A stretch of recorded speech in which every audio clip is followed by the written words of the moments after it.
Hey everyone, you ever get that feeling?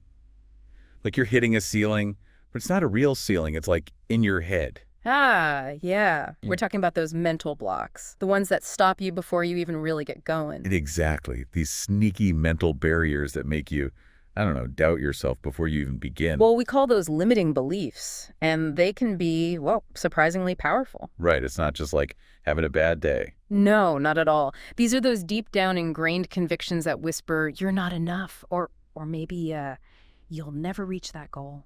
And that's the thing, isn't it? They feel so real, They do. so ingrained that we often don't even realize they're there, holding us back. Yeah, like running a marathon with an anchor tied to your ankle. Oof, yeah, I can feel that.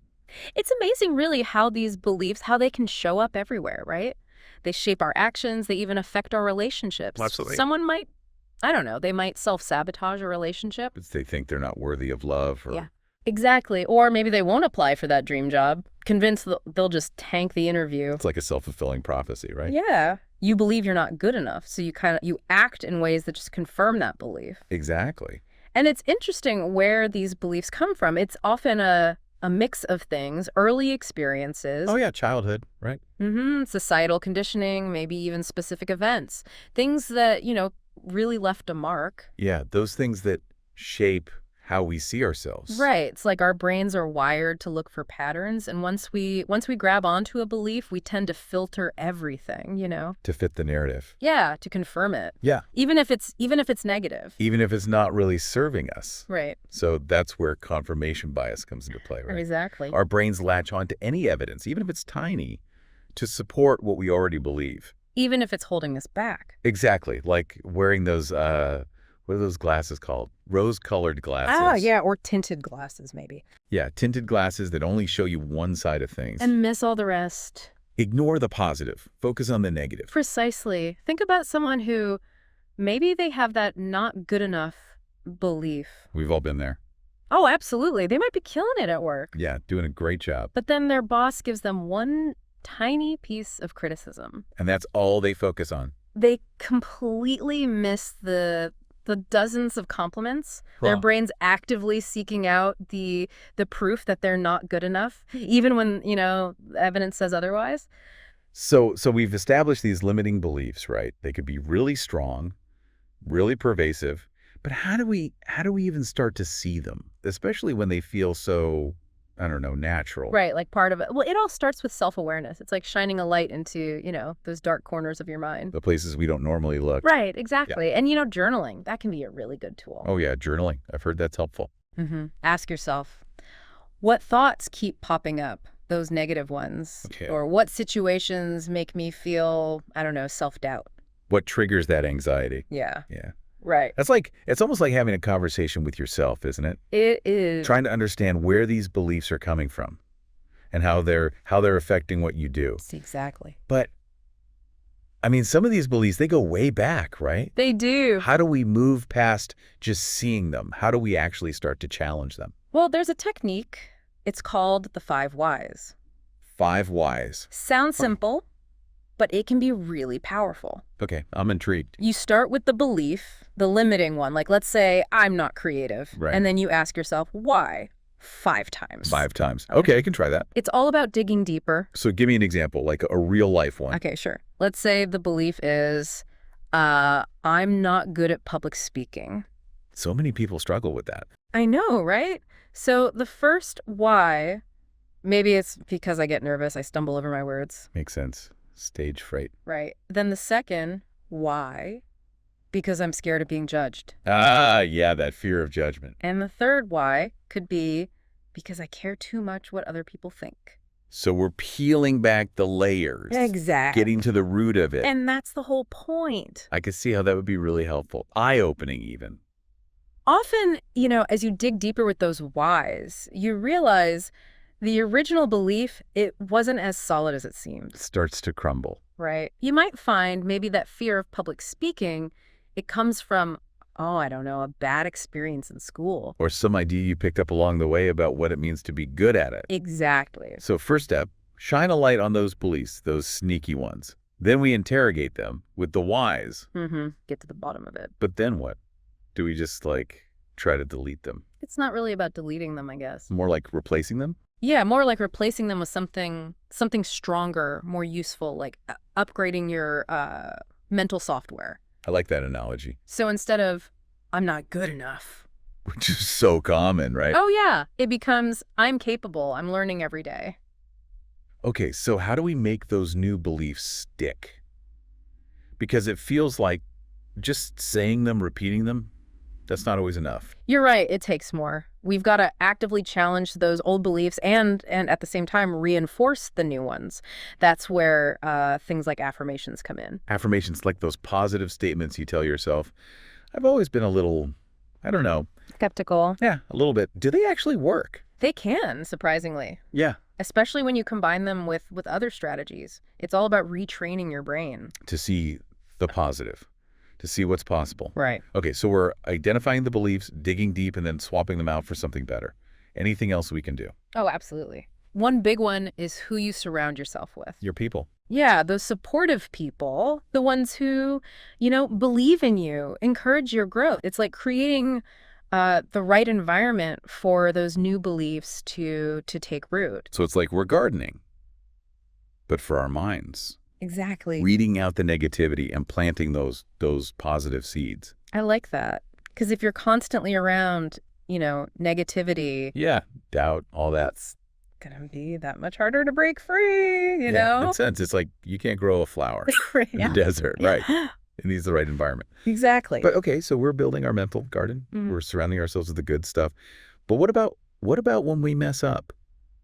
Because it's going to happen, right? Oh, yeah, it will. Especially when we're pushing ourselves, trying new things. Setbacks, they're part of the process. They are. Actually, they can be really valuable, How so? They're opportunities to learn, to grow. So they shouldn't see them as failures. No, not at all. Think of them as feedback. Okay. Yeah, I can see that. Instead of letting a setback kind of, feed those limiting beliefs. You're right. Make them stronger. We can use it. We can refine our approach. Get back up, basically. Exactly. It's like, haven't you seen those posters? Fall 7 times, stand up 8. Yeah, those are cheesy, but they make a point. They do. Resilience, that's key here. Resilience, yeah. Recognizing that those setbacks, they're temporary. They don't define us. Right. And we have the power to choose. To choose how we respond. I like that. It's like learning to ride a bike. You're going to fall. Oh, yeah. Many times, probably. But each time you get up, you get a little bit better, a little more confident. Exactly. You learn from it. Yeah?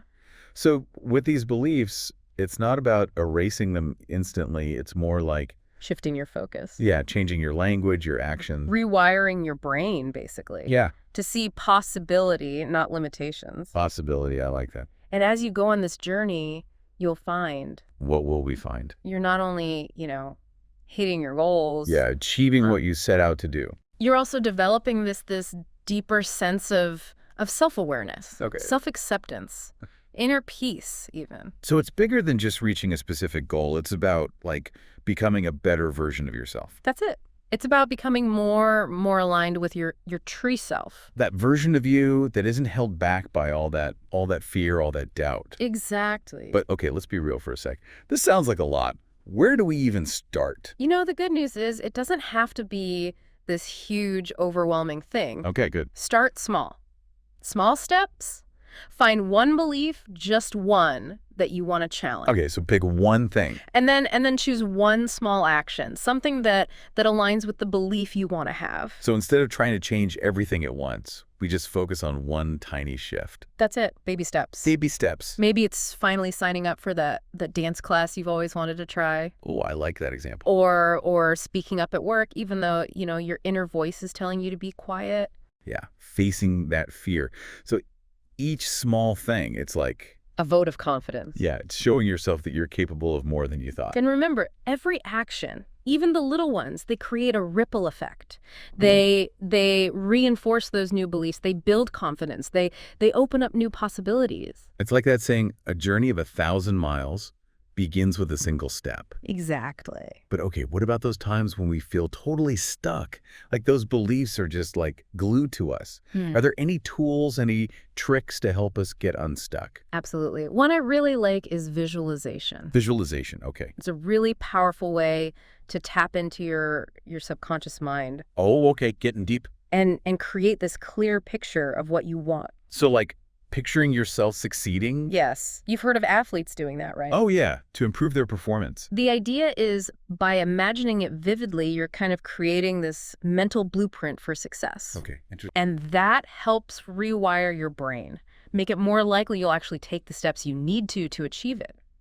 So if I'm struggling with, let's say, networking, Mm-hmm. I could visualize myself, walking into a room, talking to people, feeling confident. Exactly. And the more detail, the better.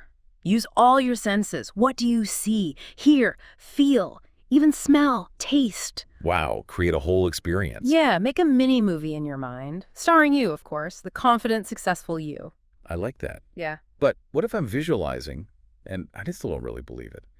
What if my inner critic is still there saying all those negative things? That's where affirmations can really help. You choose those positive statements, the ones that directly contradict those limiting beliefs. So it's like we're fighting back against those negative thoughts. Yes, you're flooding your mind with a new script, a more empowering one. So instead of I'm not good enough, Right. it becomes I am capable, I am worthy. I deserve success. Exactly. Okay. Then don't underestimate the power of repetition. So say it again and again and again.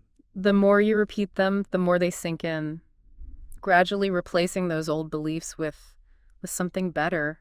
It's like changing the record that's playing in your head. Yes. Putting on something more upbeat, more inspiring. But sometimes those beliefs are so deep, it's hard to even imagine thinking differently. What happens then? When those negative thoughts are really, really stubborn? That's when it might be time to get some help. Professional help. Yeah, maybe a therapist, a counselor, a coach, someone who, specializes in this kind of thing. Someone who can help us work through it. They can offer insights, tools, techniques, things that are specific to you, to your challenges. It's like having a personal trainer, but for your mind. I like that. Someone to help you see those beliefs, challenge them, replace them. Exactly. They can also help you develop, ways to cope with those negative thoughts and just provide support. So it's like having a cheerleader in your corner, reminding you of your strengths, even when you can't see them yourself. I love that. And remember, this journey, it's a marathon, not a sprint. It's about consistency. It is. It's about challenging those negative thoughts day after day, replacing them, taking action that aligns with what you want to believe. Showing up for ourselves. Yes. Rewiring our brains to see what's possible. And being patient. Oh yeah, that's important. Recognizing that it's a process. Celebrating those small wins along the way.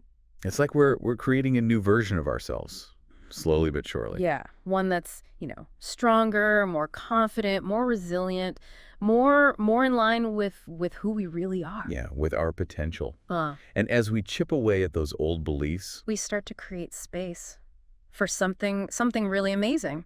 what's that? It's a sense of freedom, of purpose, even joy that comes from, living a life that's true to you. Authentic. Yeah. It's about breaking free from those limits we put on ourselves and seeing all the possibilities. Think about it. Every time we challenge one of those beliefs, we're expanding our horizons. We're opening ourselves up to new things, new people. New opportunities. Exactly. It's like taking off those blinders. The ones that have been keeping us from seeing the whole picture. And as we start to see those possibilities, guess what? Oh, We start to attract them. interesting. It's like sending out a signal to the universe. A signal that says, I'm ready, I'm willing, bring it on. Okay, so instead of those self-limiting beliefs, we're putting out this positive energy. Exactly. And guess what happens when we do that? Tell me.